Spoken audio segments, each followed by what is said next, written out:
Hello! Welcome to Sona media. This is yours RJV. అయితే మనం ఇప్పుడు నెల్లూరులో ఉన్నటువంటి నెల్లూరు జిల్లాలో ఉమ్మడి జిల్లాగా ఉన్నప్పుడు ఏర్పడినటువంటి వేనాడు దర్గాకైతే మనం ఇప్పుడు వచ్చేస్తున్నాం. అయితే ఇప్పుడు ప్రస్తుతం అది తడ జిల్లాలో ఉంది. తడ మండలంలో ఉంది. అది తిరుపతి జిల్లాగా మారిందనమాట. అయితే ఈ వేనాడు దర్గాకి ఉన్నటువంటి విశేషమైనటువంటి ఒక గొప్ప అనుభూతిని మీతో ఇప్పుడు షేర్ చేసుకోబోతున్నాం. ఇది చాలా వరకు ఎక్స్‌క్లూజివ్‌గా ఉంటుంది. అయితే మీకెవరికైనా తెలుసా వేనాడులో దర్గా అమావాస్య రోజు దర్గాకి హార్ట్ బీట్ కొట్టుకుంటుందని మీకు ఎవరికన్నా తెలుసా? తెలుసుంటే కామెంట్ చేయండి. అదేవిధంగా తెలియనోళ్ళు ఎవరైనా ఉంటే మా వీడియోని పూర్తిగా చూడండి. మీకు మరిన్ని విషయాలు మేము అందజేస్తాం. అయితే ఇక్కడ వేనాడులో ఉన్నటువంటి ఈ దర్గా విశిష్టత ఏంటి? అసలు ఎందుకు హార్ట్ బీట్ అనేది కొట్టుకుంటుంది?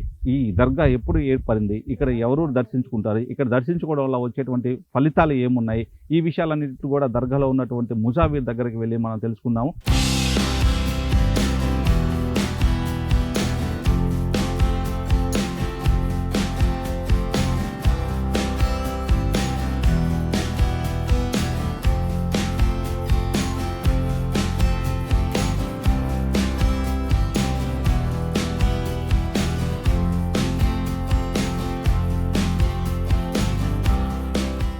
ఈ వేనాడు దర్గా ఇప్పుడు మనం చూస్తున్నటువంటి ఈ వేనాడు దర్గా వచ్చేసి ఇక్కడ తడ మండలంలో ఉంటుందన్నమాట. అయితే దీనికి 2 దారులు ఉన్నాయి. ఒకటి బోట్లో నుంచి వచ్చేటువంటి దారి ఒకటి ఉంది. ఇంకొక దారి మనం చూసుకున్నట్లుగానైతే సూలూరుపేట నుంచి శ్రీహరికోట షార్కి వెళ్ళే దారి ఏదైతే ఉందో ఆ దారిలో నుంచి మీకు మట్టి రోడ్డు వస్తుంది. ఇరువైపులా కూడా మీకు లేక్ ఉంటుందన్నమాట. ఆ లేక్లో నుంచి మీరు రావాల్సి ఉంటే రోడ్డు కూడా చాలా బాగుంటుంది. బట్ అయితే అంత రోడ్డు బాగాలేదు. ప్రస్తుతం ఉన్నటువంటి పరిస్థితిని చూసుకున్నట్లయితే రోడ్డు అనేది చాలా వరకు డ్యామేజ్ అయ్యింది. చాలా టైం పడుతుంది రావడానికి. అయితే బోట్లో నుంచి రావచ్చు అనమాట. బోట్లో నుంచి వచ్చేదానికి ఒక మార్గం ఉంటుంది మీకు. మనం ఇక్కడ చూస్తున్నటువంటి ఈ దర్గా ఏదైతే ఉందో ఈ దర్గాకి చాలా విశిష్టత ఉంది. ఇక్కడ అన్ని భక్తులు ఏదైతే నమ్ముతుంటారో వాళ్ళ పాపాలన్నీ పోతాయి. ఇక్కడికి వచ్చినట్లుగానైతే గ్రహ దోషాలు పోతాయి. ఇక్కడ నిద్ర చేస్తే చాలా మంచి ఫలితం వస్తుంది. అదేవిధంగా అమావాస్య రోజు ఇక్కడ ఉన్నటువంటి దర్గా హార్ట్ బీట్ అనేది కొట్టుకుంటూ ఉంటుంది. ఇక్కడికి వచ్చే ప్రతి ఒక్కరు కూడా ఆ అనుభూతి అనేది పొందగలరు. ఇక్కడ డైరెక్ట్గా చూడొచ్చు హార్ట్ బీట్ అనేది ఎలా కొట్టుకుంటుంది అనేది కూడా వాళ్ళు క్లియర్ కట్గా చెప్పడం జరిగింది కొంతమందిని ఇక్కడ మనం అడిగి తెలుసుకున్నప్పుడు. అదేవిధంగా మనం లోపలికైతే ఎంటర్ అయ్యాము. ఈ లోపల ఎంటర్ అయిన తర్వాత ఈ దర్గా ఇదే అనమాట. ఇక్కడ ఉన్నటువంటి చాలా పొడవు అయితే ఉంటుంది దర్గా.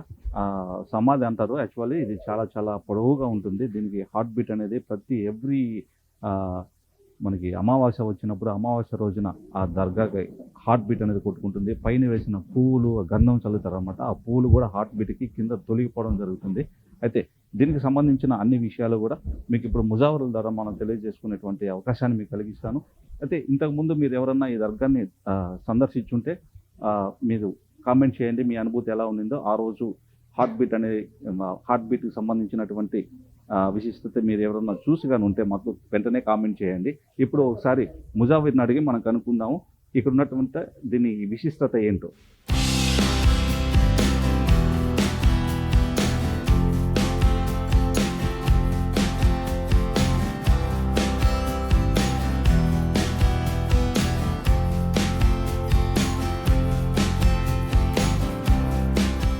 అయితే ఇప్పుడు మనం దర్గా లోపలికైతే వచ్చేసాము. వేనాడు దర్గా లోపలికి వచ్చాం. ఇక్కడ మనతో ముజావీర్ ఉన్నారు. ముజావీర్ గారితో అన్ని విషయాలు కనుక్కుందాం. సార్ నమస్తే. ఏంటి ఇక్కడ ఈ దర్గాకు ఉన్నటువంటి విశిష్టత ఏంటి? అసలు ఆ దర్గాకి సంబంధించినటువంటి ఆ బాబా పేరేంటి? మాకు ఒకసారి ప్రేక్షకులు చెప్పండి సార్. బాబా పేరు షేక్ దావుద్ షా వలి రహమతుల్లా అలై. ఇವರು సమాధి 630 years అయింది. ఇప్పుడు బాబా అమావాస్యకి హార్ట్ బీట్ వచ్చింది. ఓకే. ఇప్పుడు క్రౌడ్ అమావాస్యకి ఎక్కువ ఉండదు. నువ్వు కోరిక ఎదువై ఉండాలి. మన నమ్మిక కూడా దర్శనం అన్నాక సక్సెస్ అవుతావు. ఇప్పుడు నిర్వాహకం ముందు విలేజ్ సర్పంచ్ మెయింటెనెన్స్ ಅವ್ರ పేరు లాయర్ ಅವರು సుదర్శన్ రెడ్డి. ఓకే. అయితే మనకి ఈ దర్గాకి సంబంధించి మనం కనుక్కోవాలనుకుంటున్నాం. ఎందుకంటే చాలామంది అడుగుతూ ఉన్నారు అసలు ఎందుకు ఈ హార్ట్ బీట్ అమావాస్యకి హార్ట్ బీట్ కొట్టుకుంటుందని. దానికోసం మీరు ఏదైనా చెప్పగలరా? అమావాస్యకి ఎందుకు హార్ట్ బీట్ అనేది ఎట్లా వస్తుంది?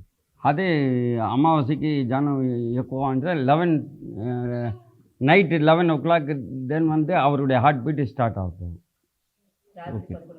అంటే అంటే మనం అనుకున్నట్లు నైట్ రాత్రి 11 గంటలకి ప్రతి అమావాస్యకి ఆయన హార్ట్ బీట్ స్టార్ట్ అవుతుంది. దీని పొడవు ఎంత ఉంది, లెంత్ ఎంత ఉంటుంది? 144 లెంత్. 144 అంటే ఫీటా?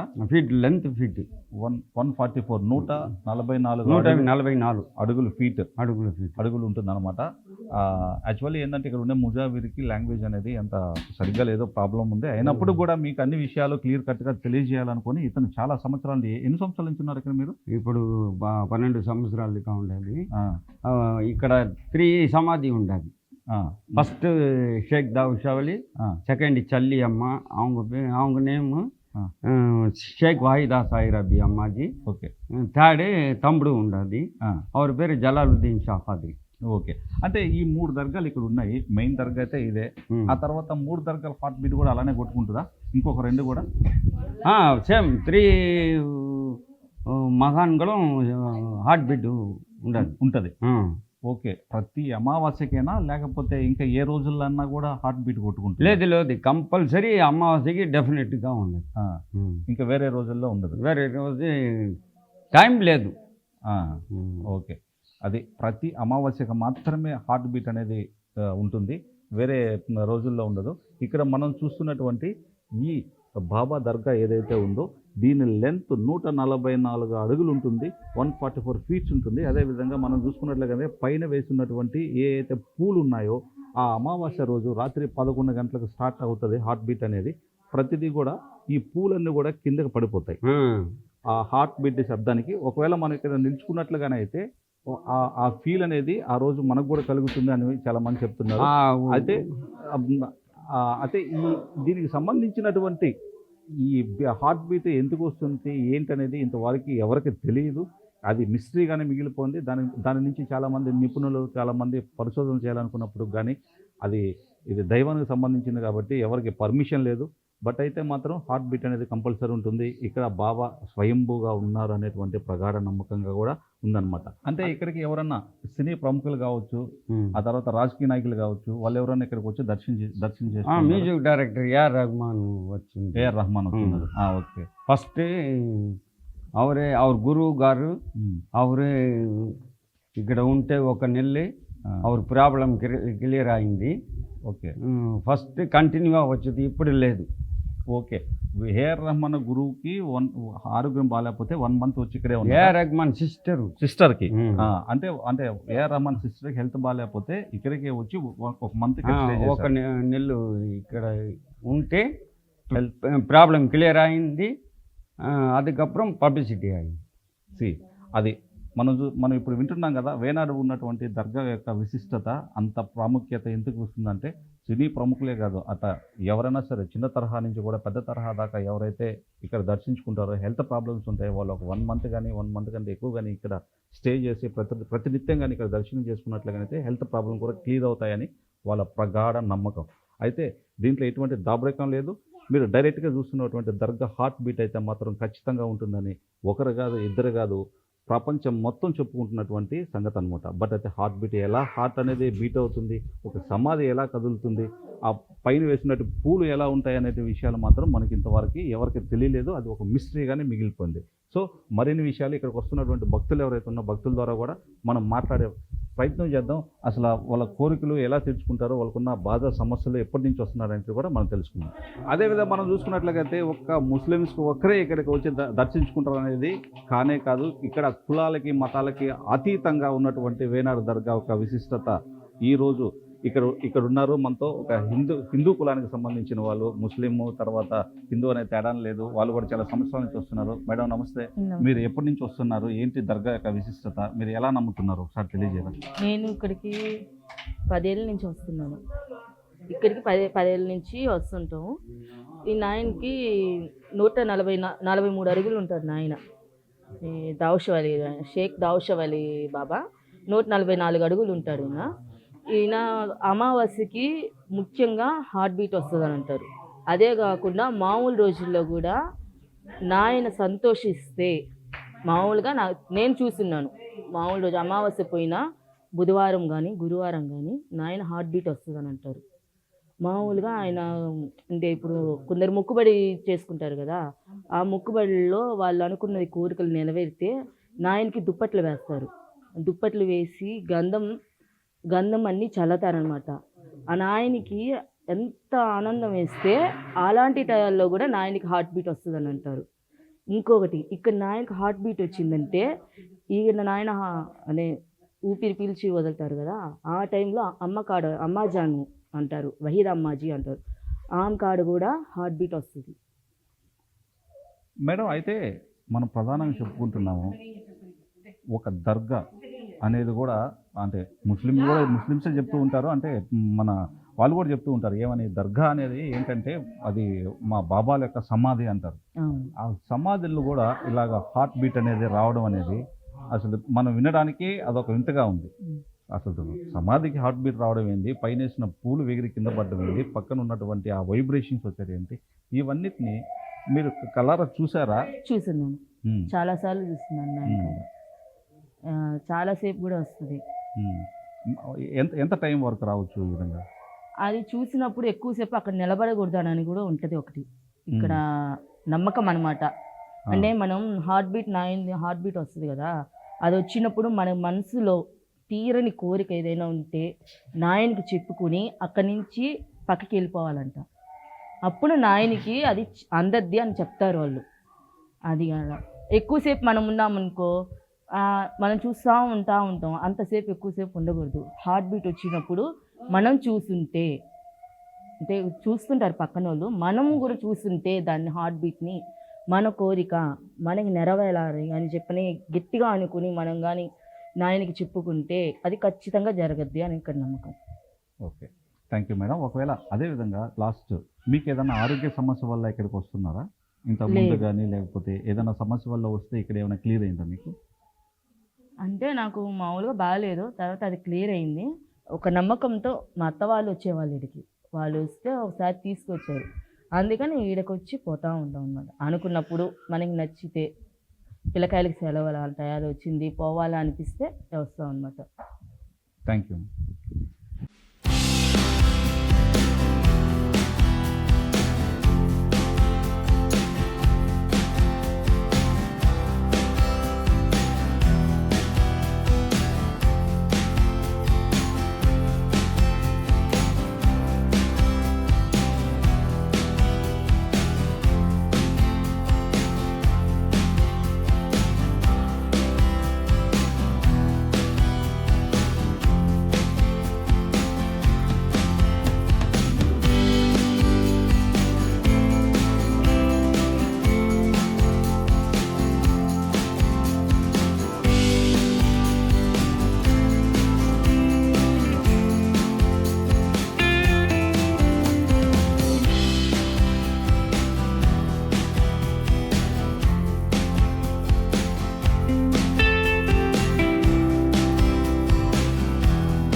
అది మనం చూస్తున్నటువంటి వేనాడు దర్గా యొక్క విశిష్టత. అయితే ఈ వేనాడు దర్గాకు ఇంత విశిష్టత ఎందుకు వచ్చిందంటే, యాక్చువల్లీ ఇక్కడ దాదాపు ఒక 500 సంవత్సరాల క్రితం ఇరాన్ దేశస్థుల నుంచి 11 మంది ఇక్కడికి వలస వచ్చేసారు. ఆ 11 మంది కూడా, ఆ 11 మందిలో ఇక్కడ ఉన్నటువంటి ఈ బాబా సమాధి కూడా ఒకటనమాట. అయితే ఆ 11 మంది ఇక్కడికి వలస వచ్చిన తర్వాత అప్పట్లో ఇదంతా బోట్లో రావాల్సి వచ్చింది. చుట్టుపక్కలంతా వాటర్ ఉంటాయి, నది, ఇది ఒక దీవిలాగా ఉండేదన్నమాట. సో ఆ దీవికి వాళ్ళు రావడం, ఇక్కడే ఉండి వాళ్ళు ఇక్కడే దేవుణ్ణి ధ్యానం చేసుకోవడం, ఆ విధంగా ఇక్కడ చేస్తూ ఉండేవాళ్ళు. వాళ్ళని ఇప్పుడున్నటువంటి సమాజంలో వాళ్ళు ఆ రోజుల్లో వచ్చినటువంటి దైవ దూతలు అని కూడా చాలామంది చెప్తూ ఉంటారు. అయితే వాళ్ళు ఆ రోజు ఇక్కడికి రావడం 11 మంది, ఇక్కడే వాళ్ళు దేవుణ్ణి ప్రార్థించుకోవడం అలా అలా కాలక్రమేణా జరుగుతూ ఉన్న సమయంలో యాక్చువల్లీ ఆ తర్వాత వచ్చేసి ముగ్గురు మాత్రమే లాస్ట్ ఫైనల్ అయ్యారు. ఆ ముగ్గురులో ఈ బాబా ఇక్కడ మనం చూసినటువంటి వేనాడు మెయిన్ దర్గా బాబా, ఆ తర్వాత వాళ్ళ చెల్లి, ఆ తర్వాత వాళ్ళ అన్న 3 సమాధులు అయితే ఇక్కడ ఉంటాయి. 3 దర్గాలుగా ఇక్కడ పేరు పొందుతున్నాయి. అదేవిధంగా ఇంకొక ఇద్దరు మాత్రం మన శ్రీహరికోట దగ్గరలో కూతవేట దూరంలో ఉన్నటువంటి శ్రీహరికోటలో మాత్రం 2 సమాధులు ఉంటాయని కూడా ఇక్కడ ఉన్నటువంటి స్థల పురాణం చెప్తుందన్నమాట. మిగతా ఎవరైతే 11 మందిలో మొత్తానికి తేలింది 5 మంది తేలారు. తర్వాత 6 మంది అంటే వాళ్ళందరూ కూడా దైవదూతలుగా భావిస్తుంటారు. ఆ 6 మంది కూడా ఇంకా కాలక్రమేణాలో కాలగర్భంలో కలిసిపోయారు. వాళ్ళు ఇంకా బయటపడలేదు, వాళ్ళు కూడా బయటపడతారు అనేటువంటి విషయం అయితే చుట్టుపక్కల ఉన్నటువంటి గ్రామస్తులు కూడా చెప్పడం జరిగిందనమాట. అయితే ఇక్కడ మనం చూస్తున్నటువంటి ఈ దర్గా ఏదైతే ఉందో ఇది హార్ట్ బీట్ అనేది ఒక అమావాస్య రోజే కాదు, కొన్ని సందర్భాల్లో కూడా అప్పుడప్పుడు అతనికి పవర్లు వచ్చినప్పుడు, లేకపోతే గ్రహాలు చేంజ్ అవుతున్నప్పుడు, లేకపోతే ఎవరన్నా వాళ్ళకి సంబంధించిన బాధలు బయటికి వ్యక్తం చేసుకున్న సమయంలో కావచ్చు, ఆయన ఆ బాబా వాళ్ళని పరిశీలనలోకి తీసుకున్నట్లుగానే అయితే హార్ట్ బీట్ అనేది జరుగుతుందన్నమాట. అంటే వాళ్ళకి స్వయంభూగా దర్శనం ఇస్తున్నాను అనేటువంటి ఒక శుభవార్త అయితే వాళ్ళకి చెప్తారు. అప్పుడు వాళ్ళ కోరికలు తీర్తాయని కూడా తెలుసుకోవచ్చు. అంటే ఈ విధంగా చాలా విశిష్టత కలిగినటువంటి దర్గా.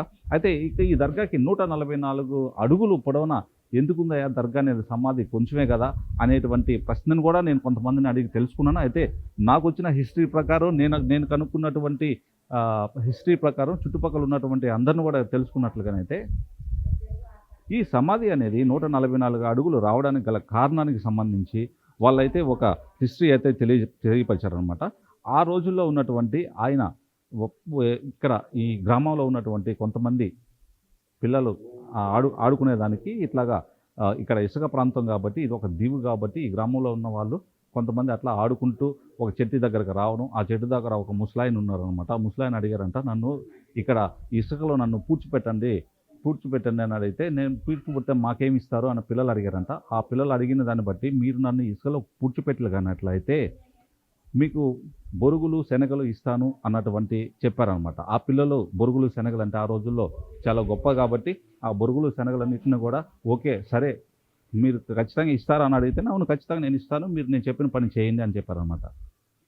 ఆ విధంగా వాళ్ళు ఇమ్మీడియట్లీగా ఇసుక లోడేసి ఇసుకలో ఆ బాబాని సమాధి చేయడం జరిగింది. ఆ సమాధి చేసిన తర్వాత వాళ్ళకి బొరుగులు శనగలు అనేటివి ఆటోమేటిక్గా కింద నుంచి పైన పడ్డాయని అనేటువంటి భావన ఇక్కడ ఉండేటువంటి ప్రజలు, ఇక్కడ వస్తున్నటువంటి భక్తులు కూడా చాలామంది మనకు చెప్పడం జరిగింది. ఇవన్నీ ఆధారంగా తీసుకొని మీకు నేను తెలియపరుస్తున్నాను. అయితే ఆ బొరుగులు శనగలు అంటే పైన పడి అవన్నీ కూడా వాళ్ళు తీసుకొని ఇంటికి రాగానే ఇంట్లో వాళ్ళు అడిగారు అనమాట, ఇవన్నీ ఎక్కడికి వచ్చాయి మీకు అని అడిగితే వాళ్ళు అప్పుడు ఆ పిల్లలు చెప్పారనమాట, ఒక ముసలాయన్ని ఇలా అడిగారు, నన్ను ఇక్కడ ఇసుకలో పూడ్చిపెడితే నీకు బొరుగులు శనగలు ఇస్తా అని చెప్పారు, అందువల్ల నేను ఇక్కడికి ఇవన్నీ తీసుకొచ్చామని చెప్పగానే వాళ్ళ ఇంట్లో ఉన్నటువంటి వారంతా కూడా రియాక్ట్ అయ్యారన్నమాట. అంటే ఎవరిని పూడ్చిపెట్టారు, ఎందుకు వచ్చాయి, పూడ్చిపెడితే ఇవన్నీ బయటికి రావటం ఏంటి అనేటువంటి ఒక విశిష్టత అంటే ఒక విధానంలో వాళ్ళు మళ్ళీ తిరిగి ఆ ప్లేస్కి వెళ్ళడం, ఆ ప్లేస్కి వెళ్ళిన తర్వాత ఎక్కడ పూడ్చిపెట్టారంటే పలానా చోటు చూపించడం, అక్కడి నుంచి తవ్వుకుంటూ దాదాపు 144 అడుగులు తవ్వుకుంటూ వెళ్ళారనమాట ఒక రోజంతా. ఆ రోజంతా తవ్వుకుంటూ వెళ్తే అప్పుడు దాకా అతను బయటపడలేదు. ఇంకా నా ఎలాగో ఊర్లో ఉన్నటువంటి పెద్దవారికి స్వప్న దర్శనం ఇచ్చి, నన్ను మీరు తవ్వుకుంటా పోతుంటే నేను మీకు కనిపించను, నేను తవ్వుకుంటూ పోతే ఎంత దూరం అని వెళ్ళిపోతాను, నాకు ఇంత తోయిన వారికి చాలు, అక్కడ ఒక చెట్టు వేసి ఆ చెట్టు దగ్గర మీకు నన్ను అంతతో సమాప్తం చేయండి, ఇంకా ఎక్కువ తవ్వద్దు, మీకందరూ కూడా నేను దర్శనం ఇస్తాను, అప్పుడప్పుడు వచ్చి నేను ఇక్కడే ఉన్నాను, మిమ్మల్ని పలకరిస్తాను అనేటువంటి విధానం అయితే అతను చెప్పారన్నమాట. అందుకే అనమాట 144 అడుగులు ఈ సమాధి తవ్వుకుంటూ వచ్చు ఇక్కడ ఒక చెట్టు అనేది వేశారు. ఈ చెట్టు వేసిన తర్వాతనే ఇక్కడ ఆ సమాధి అనేది స్టాప్ అయింది. ఇది ఈ సమాధికి ఉన్నటువంటి విశిష్టత. అయితే మనం చూస్తున్నటువంటి ఈ సమాధి అంటే ఈ దర్గా కావచ్చు, అంటే మామూలుగా ముస్లిం భాషలో అయితే దర్గా అంటారు, సమాధులు అంటారు, ఇవంతా కూడా దైవ సంభూతంగానే వాళ్ళు భావిస్తూ ఉంటారన్నమాట. మనం కూడా హిందువులు కావచ్చు, ముస్లిమ్స్ కావచ్చు, ఎవరైనా సరే మనం ఒక దైవాన్ని కానీ లేకపోతే ఒక శక్తిని కానీ మనం నమ్ముతున్నాం అంటే ఒక నమ్మకంగానే మనం ముందుకు వస్తాం. అయితే ఈ దర్గాకు ఉన్నటువంటి విశిష్టత ఇది. అయితే ఇక్కడ మనం చెప్పుకున్నట్టు దర్గాకి హార్ట్ బీట్ వస్తుందా అంటే 100% హార్ట్ బీట్ అనేది వస్తుంది. ఇక్కడ చెప్తున్నటువంటి ప్రతి ఒక్కరు కూడా హార్ట్ బీట్ ఖచ్చితంగా వస్తుందని అందరూ తెలియజేశారనమాట. మనం కూడా డైరెక్ట్గా వచ్చి చూడొచ్చు, మనకున్న బాధలు కావచ్చు, లేకపోతే ఇంకేమన్నా ఆరోగ్య సమస్యలు కావచ్చు, మీరు ఇక్కడికి వచ్చి స్టే చేయొచ్చు. అంటే స్టే చేయడానికి మరిన్ని రూములు అవి ఇవి లేకపోయినా అంటే మనకు ఉన్నటువంటి దగ్గరలో సులూరుపేట ఉంది.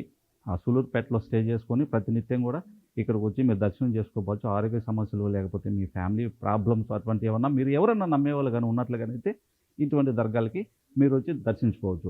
ఈ దర్గా మన తడ మండలంలోనే సులూరుపేటకి దగ్గరలో ఉంటుంది. ఇటు శ్రీహరికోటకి వెళ్ళే రూట్లో నుంచి దగ్గరలో ఉంటుంది. 2 మార్గాలు ఉన్నాయి. ఒకటి మట్టి రోడ్డు మార్గం ఉంటుంది, ఇంకోటి పడవలో నుంచి వచ్చే మార్గం ఉంటుంది.